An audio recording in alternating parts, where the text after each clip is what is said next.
రాగానే మమ్మల్ని పంపించి ఇప్పుడు ఈ ఖర్చు 50,000 రూపాయలు డబ్బులు ఇచ్చాడు. ఇల్లు కట్టిస్తామని వాగ్దానం చేయమన్నాడు. పిల్లగాడికి ఇప్పిస్తామన్నాడు. ఈ సభ్యత్వం చేశారు. పార్టీ తరఫున సహాయం పడతాం. ఆర్టీఓ గారు చెప్పారు, ఎమ్మెల్యే గారు చెప్పారు. ప్రభుత్వం నుంచి ఏ సదుపాయమైనా అన్ని మాట్లాడి ఇప్పిస్తారు. ఏం ఇబ్బంది లేదు. దురదృష్టం జరిగింది. ప్రభుత్వం తెలుగుదేశం పార్టీలు కళ్యాణ ఎమ్మెల్యే ఈ కుటుంబానికి అండగా ఉంటారు. వాళ్ళు కష్టాలు తెచ్చే బాధ్యత ఎమ్మెల్యే గారు తీసుకుంటారు. దాంట్లో అనుమానం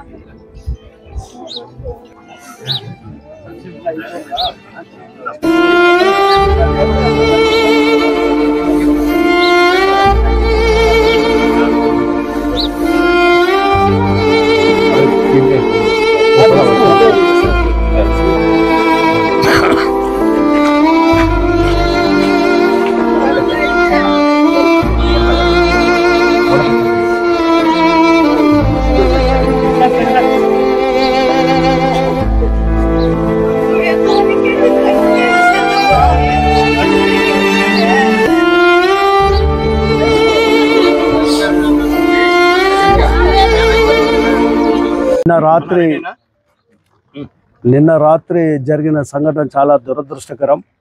తెలుగుదేశం పార్టీ కార్యకర్త గంగన్న, అతని భార్య శ్రీదేవి, కూతురు 14 సంవత్సరాల అమ్మాయి సంధ్య 9వ తరగతి చదువుతా ఉంది.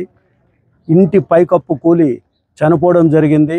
తల్లి ఏమో లోను పడుకో ఉన్నది. ఆమె ఉదయం 7 గంటలకు వచ్చి చూస్తే పైకప్పు పడిపోయింది. నా కుటుంబ సభ్యులు ఏమైనారని చూసినప్పుడు అందరూ మరణించారు. చాలా దురదృష్టకరం, బాధాకరమైన విషయం. అది తెలిసిన వెంటనే మా కళ్యాణదుర్గం ఎమ్మెల్యే గారు అమిలినేని సురేంద్రబాబు గారు మా అందరికీ తెలియజేసి, మీరు పోయి ఆ కుటుంబానికి తెలుగుదేశం పార్టీను నేను తోడుగా ఉంటాను, మీరు ధైర్యం చెప్పి ఆ కుటుంబానికి ఖర్చుల కోసం 50,000 రూపాయలు ఇచ్చాడు. భవిష్యత్తులో ఆ కుటుంబానికి ఒక ఇల్లు, కొడుకు 10th క్లాస్ పాస్ అయినాడు, ఆ పిల్లవాడికి ఉద్యోగం ఇప్పిస్తాము. సభ్యత్వం, తెలుగుదేశం పార్టీ సభ్యత్వం జరిగింది 2 వ్యక్తులకు.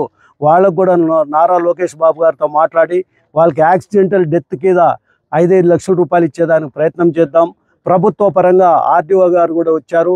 ఆర్డీఓ గారు కూడా చెప్పారు, మా చేతనైనంత వరకు ప్రభుత్వం తరఫున ఈ కుటుంబానికి ఆర్థికంగా అన్ని విధాలా తోడుంటామని చెప్పారు.